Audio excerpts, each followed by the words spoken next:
Hello everyone, welcome to my next video, determination of Ka.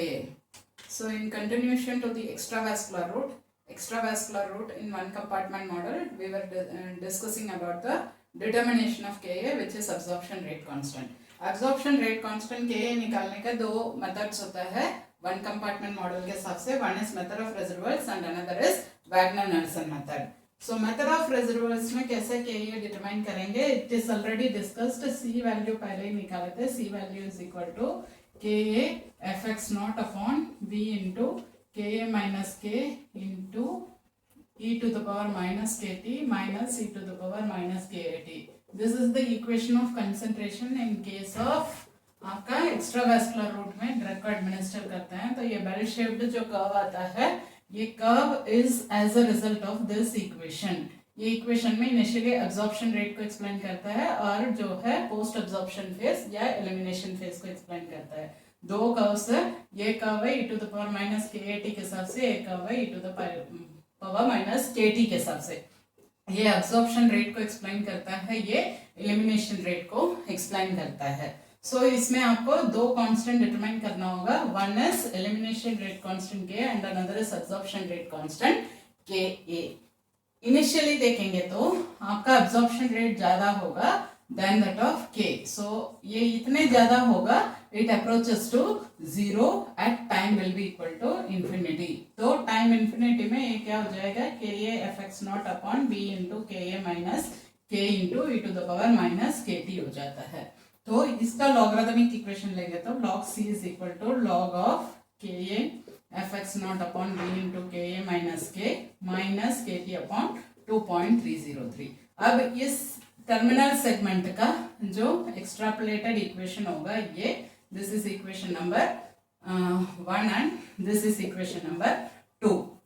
अब इस equation का जो प्लॉट करेंगे log ऑफ कंसंट्रेशन या सेमीलॉग प्लॉट में कंसंट्रेशन टाइम को प्लॉट करते हैं तो स्ट्रेट लाइन मिलेगा which explains the post absorptive phase या एलिमिनेशन. एब्जॉर्प्शन के बाद के फेज को पोस्ट अब्जॉर्प्शन फेज बोलते हैं या एलिमिनेशन फेज बोलते हैं, जो इस इक्वेशन के हिसाब से आएगा. के डिटरमाइन करने के लिए क्या करना होगा, you have to subtract 2 from 1. इन दोनों को सब्ट्रैक्ट करेंगे तो आपका इक्वेशन फिर फर्दर रिड्यूस हो जाएगा. c is equal to k f x not 1 को 2 से सब्ट्रैक्ट कर लो, k f x not minus b into k a minus k into e to the power minus k a T आ जाएगा. तो इसको ये जो इक्वेशन 2 को माइनस ई टू द ये प्लस हो जाएगा. तो इक्वेशन 2 माइनस इक्वेशन 1, ये जो है एक्सट्रापोलेटेड लाइन को हम ओरिजिनल ट्रू प्लाज्मा कंसंट्रेशन से सब्ट्रैक्ट करते हैं तो you will get a line which is known as residual concentration. ये रेजिडुअल कंसंट्रेशन निकलता कैसे है, एलिमिनेशन का जो इक्वेशन को true plasma concentration. Elimination equation क्या होता है, इसको एक्सट्रापोलेटेड इक्वेशन बोलते हैं, तो इसको सी एक्सट्रापोलेटेड बोलते हैं. कुछ बुक्स में ऐसे बैक एक्सट्रापोलेशन दिखाते हैं, पीछे से एक्सट्रापोलेट करते हैं, इसलिए इसको बैक एक्सट्रापोलेशन बोलते हैं. दोनों को सब्ट्रैक्ट करेंगे तो एक लाइन आएगा विच इज रेजिडुअल कंसंट्रेशन. इसका लॉग लेंगे तो log CR is equal to log of ये constant minus k upon t upon 2.303. Again using this equation log concentration को सेमीलॉग प्लॉट में टाइम के साथ प्लॉट करेंगे तो स्ट्रेट लाइन मिलेगा जिसके स्लोप से आप के ये निकाल सकते हैं. सो एलिमिनेशन और absorption rate constant method of residuals से निकाल सकते हैं. So method of residuals also known as, इसका फेदरिंग बोलते हैं, आल्सो कर्व स्ट्रिपिंग. कर्व जो है टूटा हुआ जैसे कर्व टूटा हुआ जैसे लगता है, इसलिए कर्व स्ट्रिपिंग या फेदरिंग, पंख जैसे दिखता है इसलिए इसको फेदरिंग भी बोलते हैं. तो फेदरिंग या कर्व स्ट्रिपिंग बोलते हैं मेथड ऑफ रेजिडुअल्स को. So what is the use of method of residuals is that आपके इक्वेशन में दो एक्सपोनेंशियल टर्म रहता है, तो रिजॉल्व करने इजी के लिए we resolve by using this residual method. एक एक करके पहले एक्सपोनेंशियल टर्म एलिमिनेशन का, फिर एब्जॉर्प्शन का निकाल के के और के ये निकाल सकते हैं. And there is a phenomena, यहाँ पे एक इंपॉर्टेंट फिनोमेना होता है, उसको याद रखना होगा, which is known as flip flop phenomena बोलते हैं. फ्लिप मतलब पलटना. ये फ्लिप फ्लॉप फिनोमेना का मतलब क्या होता है, this generally takes place in case of controlled release और सस्टेन्ड रिलीज फॉर्मुलेशन. आपके फॉर्मुलेशन सस्टेन रिलीज या कंट्रोल रिलीज होता है तो उस केस में ये फ्लिप फ्लॉप फिनोमेना एग्जिस्ट होता है।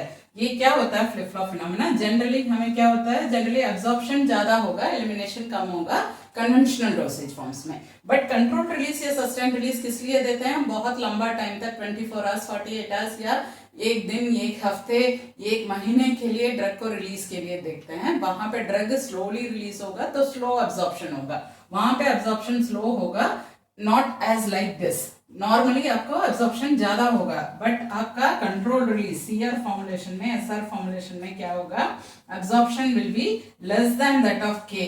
तो इसका के ये पहले के से ज्यादा होता है कन्वेंशनल में, whereas control release sustain release में एब्जॉर्प्शन रेट स्लो होगा than that of elimination phase. उस फिनोमेना को क्या बोलते हैं?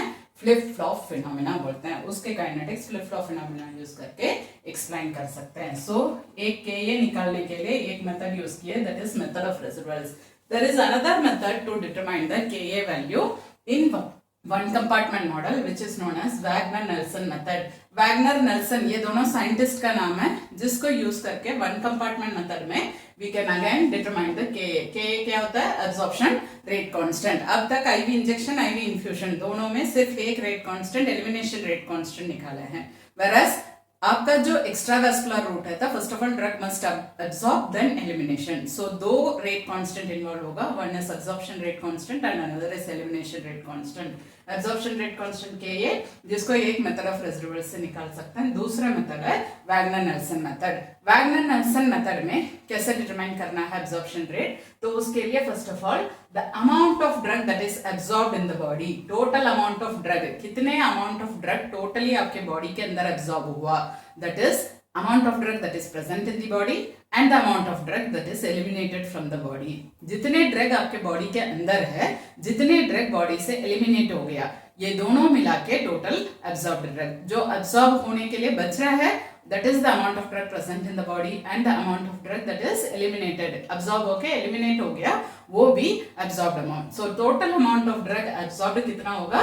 amount of drug that is present in the body plus amount of drug that is eliminated from the body। So totally इतने drug absorb होता है, कितने अमाउंट ऑफ ड्रग बॉडी में प्रेजेंट है और कितने अमाउंट ऑफ ड्रग बॉडी से eliminate हुआ। इस x को, ये वाला x को कैसे लिख सकते हैं? x is equal to v into C according to the apparent volume of distribution. Apparent volume of distribution है v is equal to x upon c लिखते हैं। तो x को कैसे लिख सकते हैं?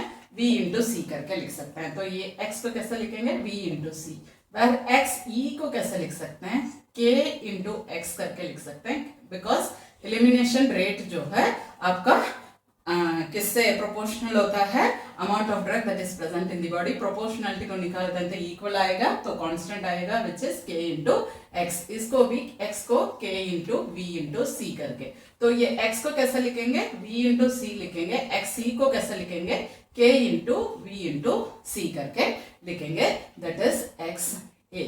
अब इसको इंटीग्रेट करना होगा with respect to 0 to time t। एक पर्टिकुलर टाइम पे इंटीग्रेट करते हैं तो x a हो जाएगा x a t, एक पर्टिकुलर टाइम तक इंटीग्रेट कर रहे हैं, which is equal to v is constant, so v bar आ जाएगा 0। c को इंटीग्रेट करते हैं तो ct लिख देंगे with respect to time t। Time t तक इंटीग्रेट किए इसलिए ct प्लस kv कांस्टेंट है 0 टू t, ये c को dt तक इंटीग्रेट करते हैं। v इसको ct लिख दिए, it is the concentration at time t। kv constant बाहर रख दिए, इसको 0 to t c into dt लिखते हैं। तो इसको further v ct plus kv into integration of c dt क्या होता है? auc होता है। तो इसको लिखना है auc किससे कितना तक? 0 से t तक। ये हो गया आपका x से t। Then you have to integrate xa with respect to 0 to infinity। पहले 0 से t तक इंटीग्रेट किए, अब 0 to infinity तक इंटीग्रेट करना होगा। So infinity तक इंटीग्रेट करते हैं तो कंसंट्रेशन इन्फिनिट टाइम में, दैट इज आपका पूरा अब्सॉर्ब हो गया, वहां पे कंसंट्रेशन कितना प्लाज्मा में रहेगा? 0, क्योंकि बाकी सब अब्सॉर्ब होके एलिमिनेट होने शुरू हो गया, तो एलिमिनेशन रेट शुरू हो गया, एब्जॉर्प्शन रेट 0 हो जाएगा। तो ये 0 हो जाएगा तो 0 इंटू वी 0, तो ये टर्म पूरा 0 हो गया। और ये क्या हो जाएगा? kv इंटू सेम आपका AUC ही आएगा, बट लिमिट्स जो है 0 to infinity तक होगा। AUC का limit 0 to t, 0 to infinity का मतलब क्या है, टाइम और कंसंट्रेशन का ऐसे ग्राफ मिलता है तो एक पर्टिकुलर टाइम तक जो एरिया को क्या बोलते हैं 0 to t, वेरस पूरा ये लास्ट टाइम है, इसका पूरा इंटीग्रेट करते हैं तो उसको AUC बोलते हैं। इस टाइम पे आपका ड्रग 0 होता है, इसलिए C इंफिनिटी को 0 रखा है, ये हो गया। Now divide this equation number 1 and 2, divide 1 by 2, क्या होगा, x से t को डिवाइड करना होगा x से इंफिनिटी से। तो इसका मतलब क्या है, x से इंफिनिटी मतलब the total amount of drug that has been ultimately absorbed, कितने टोटली आपका ड्रग अब्सॉर्ब हो रखा है उसके हिसाब से एक पर्टिकुलर टाइम पे कितना अब्सॉर्ब हो रखा है, इसको क्या बोलते हैं, फ्रैक्शन ऑफ ड्रग अब्सॉर्ब्ड। इसको डिवाइड करने को क्या बोलते हैं, फ्रैक्शन ऑफ ड्रग जो अब्सॉर्ब हो रखा है, कितने फ्रैक्शन टोटल में से अब्सॉर्ब हो रखा है, दोनों को डिवाइड करेंगे तो ये क्या हो जाएगा, equation 1 VCT plus KV into AUC 0 to t upon KV into AUC 0 to infinity. यहाँ पे भी V कॉमन है, दोनों को बाहर निकालेंगे तो ये V ये सब V कैंसिल हो जाएगा, बच क्या रहा है आपको CT plus AUC K into AUC 0 to t upon K into AUC 0 to infinity. इस तरफ क्या है, x से t अपॉन x से इंफिनिटी, जिसको कहते हैं fraction absorbed. Now you have to calculate fraction unabsorbed, क्या कैलकुलेट करना होगा, अनअब्सॉर्ब्ड फ्रैक्शन।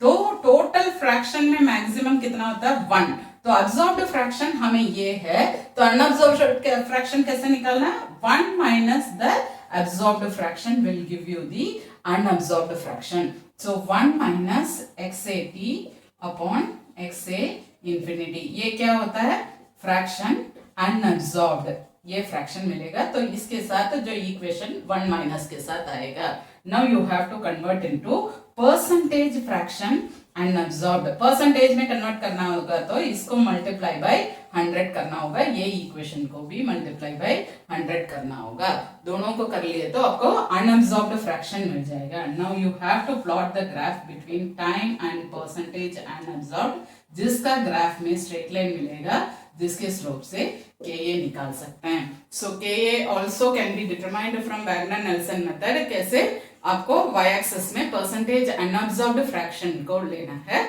और x एक्सिस में टाइम को लेना है, इन दोनों के साथ प्लॉट करते हैं तो स्ट्रेट लाइन मिलेगा, वो straight line will give you the absorption rate constant. तो एब्जॉर्प्शन रेट कांस्टेंट निकालना है तो एक्स्ट्रावेस्कुलर रूट पे 1 कंपार्टमेंट मेथड में 2 मेथड्स होता है, one is method of residuals and another method is Wagner-Nelson method.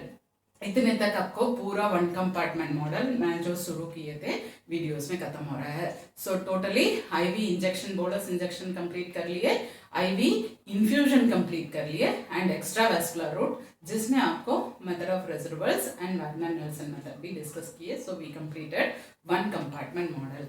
Any doubts you can contact me in comments, आपको कोई भी डाउट को क्लैरिफाई कर सकते हैं through the comments also. Thank you very much. We will meet in next video.